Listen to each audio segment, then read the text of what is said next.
Alô pessoal, vamos para o resumo da semana do Diário dos Beatles, de 29 de março a 4 de abril. O primeiro post: Paul McCartney pagou uma dívida de um cobertor roubado anos depois, revela uma carta. Uma carta na qual Paul McCartney saldou uma dívida de longa data antes de alcançar a fama mundial com os Beatles era leiloada. Em 1958, Paul McCartney e George Harrison foram de férias de carona e visitaram a estância de balneário de Hales, no norte de País de Gales, conhecida pelo seu castelo e pela canção Man of Hales. Eles bateram na porta de uma casa de fazenda pertencente à família Bridger e foram autorizados a armar sua barraca no campo nos fundos do seu bangalô.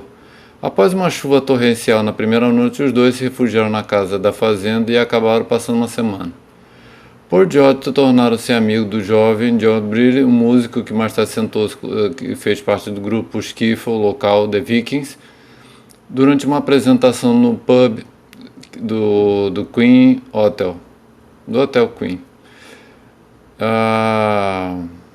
A dupla se divertiu tanto que voltou para casa da casa deles no ano seguinte, depois fugiram com um cobertor da família. Isso ficou na memória da mãe da senhora Britney, muito depois que a Beatlemania varreu o mundo, e anos depois, na década de 80, ela escreveu a Paul McCartney para lembrá-lo da brincadeira. Paul McCartney respondeu gentilmente com uma carta: Cara, senhora Britney, sua carta acabou chegando e lamento saber da minha dívida. Lembro-me da diversão que tivemos em Hales e espero que o cheque anexo resolva nossas diferenças de dinheiro. Desculpe o rabisco, pois estou tentando escrever isso em um trem expresso saltitante. Lamento muito saber do seu marido. Ele era um homem muito bom. Por favor, dê o meu melhor aos seus meninos. Atenciosamente, Paul. O cheque era de 30 libras e a carta vai a leilão com preço inicial de 3.000 libras pela Trax. Outro post: John Lennon quase mudou a letra do seu último single para evitar referência a Paul McCartney. Em 1980, quando Lennon lançou o single quando lançou o Double Fantasy, a última coisa que ele queria era uma conversa, um problema com o Paul McCartney, uma menção, algum assunto mais do que isso em torno do álbum. Ele quase mudou a letra do seu último single para evitar isso. Após o lançamento do Rock and Roll, ele não lançou material nenhum. No livro What You Say, de The Chef, baseado na última entrevista que o John fez em 1980 para ele, ele falou sobre foi divertido depois que o trabalho foi concluído. Ele reconheceu a sensação de retrocesso dos anos 50 ao single a la Bill Cosby, disse ele a David Chef com relação à música Starting Over. Eu nunca tinha escrito uma música que soasse como aquele período, então eu pensei, por que diabo não?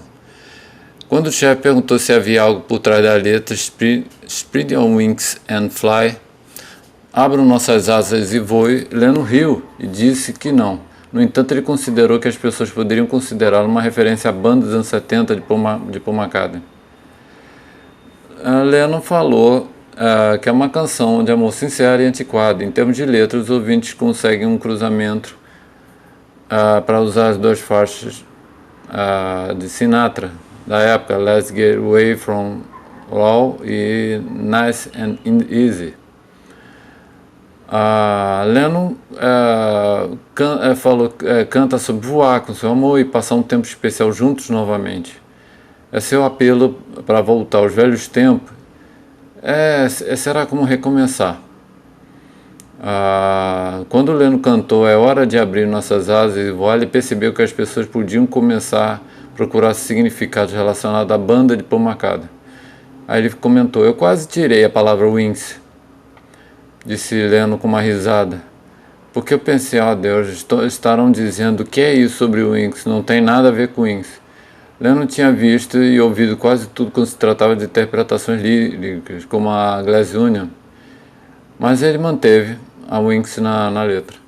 Outro post da semana foi o que já era esperado, o relançamento do álbum Run, do Paul McCartney, em vinil, pelos 50 anos,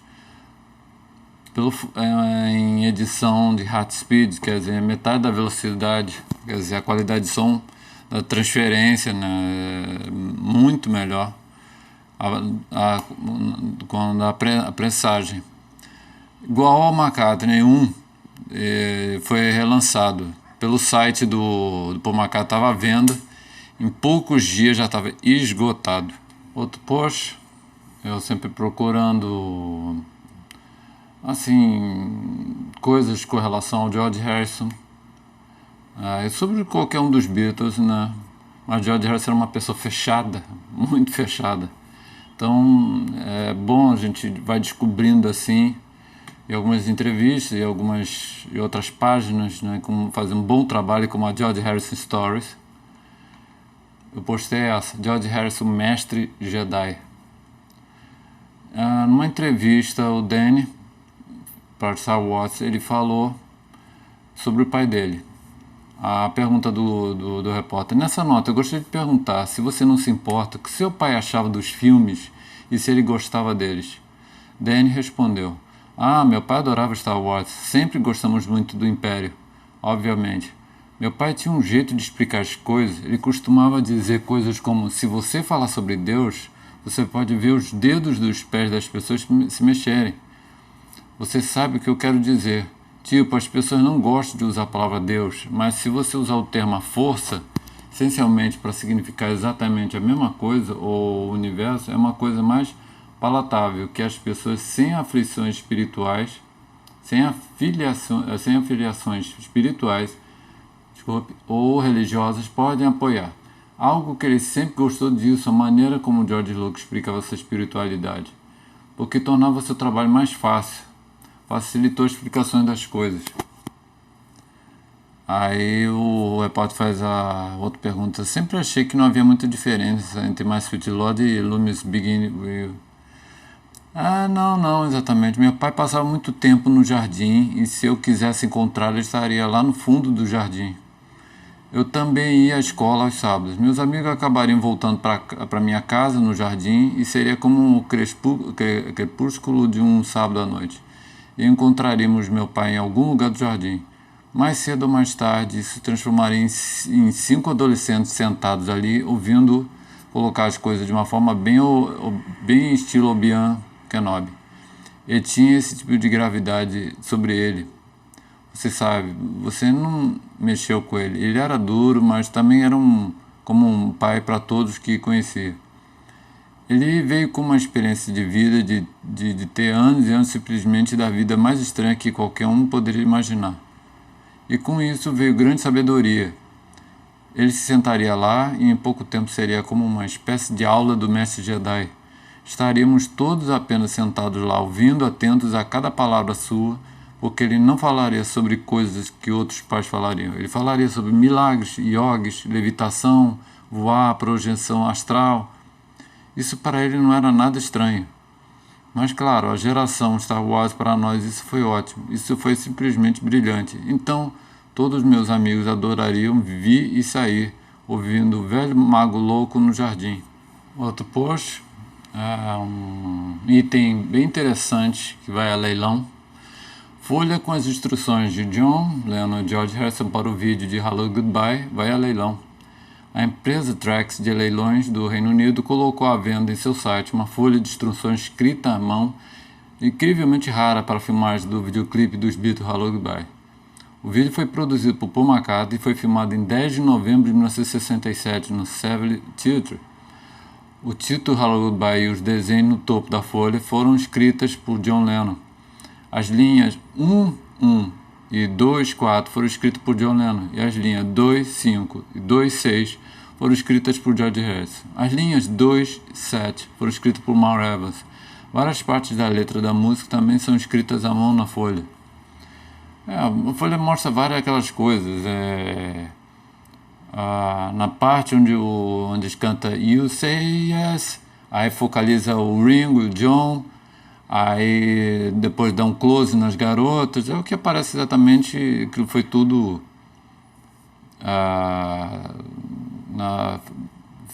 escrito ali, detalhado na folha por John Lennon e George Harrison e por Mark Evans.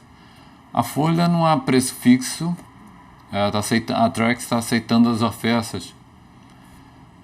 A fotografia, né, dessa folha tá lá na página do blog. Bem, o último post é bem interessante. Ringo Starr achava que os Beatles eram melhores juntos. Depois da separação, né, dos Beatles em 1970, cada um lançou seu trabalho solo. Primeiro foi Ringo com Sentimental Journey, depois foi para McCartney em abril com McCartney. Mais tarde o Ringo lançaria o segundo, né, Because of Blues, e o John lançaria o Black Sabbath Band e o George o grande álbum All Things Must Pass.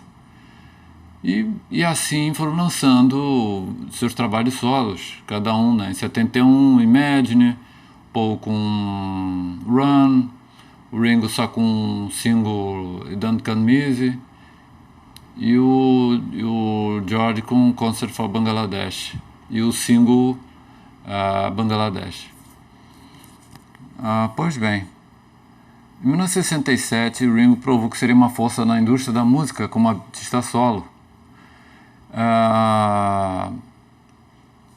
Ringo, de acordo com uma entrevista em 1977, ele reconhecia os trabalhos de cada um, mas ele falava que eles juntos eram outra coisa. Ele comentando: acho que somos muito melhores do que nunca quando estávamos juntos, disse Lennon. Isso é Lennon falando.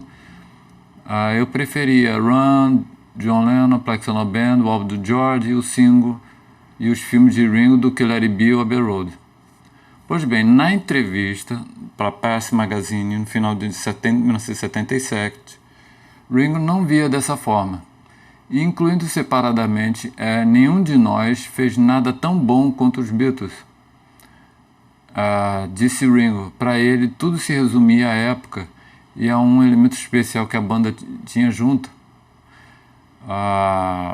Éramos 5 no total, concordou Ringo. Além de nós 4, havia algo mais do que estava acontecendo e o que significava na época. Mesmo para crianças que não estavam por perto, então a lenda foi espalhada por adultos. Isso nos deu muito e perdemos muito, disse Ringo, refletindo sobre esse legado, onde ele achava que, mesmo com os discos solos, os Beatles juntos eram bem melhores. Bem, é isso aí, pessoal. Esse foi o resumo de 29 de março a 4 de abril, a semana onde tem mais uma comemoração de 50 anos de um dos trabalhos solo de um ex-Beatle. Dessa vez será do Ringo Starr. A Duncan Mise, o single, completará 50 anos no dia 9. Eu comentarei lá no blog sobre uma das músicas mais reconhecidas do Ringo, e escrita junto com George Harrison, né? Então, isso aí. Qualquer coisa, mais informações, tá lá, vocês podem escrever Diário dos Beatles no Google, vocês vão achar, ou no Facebook, ou no Instagram, onde eu boto lá mais fotos, com mais informações, sabendo que o Facebook e o Instagram estão sempre continuam me limitando, vai entender, pior para eles. Não para mim, não ganho nada com isso. E o Twitter, onde aparecem lá os links, tá? Então, até lá, abraços a todos.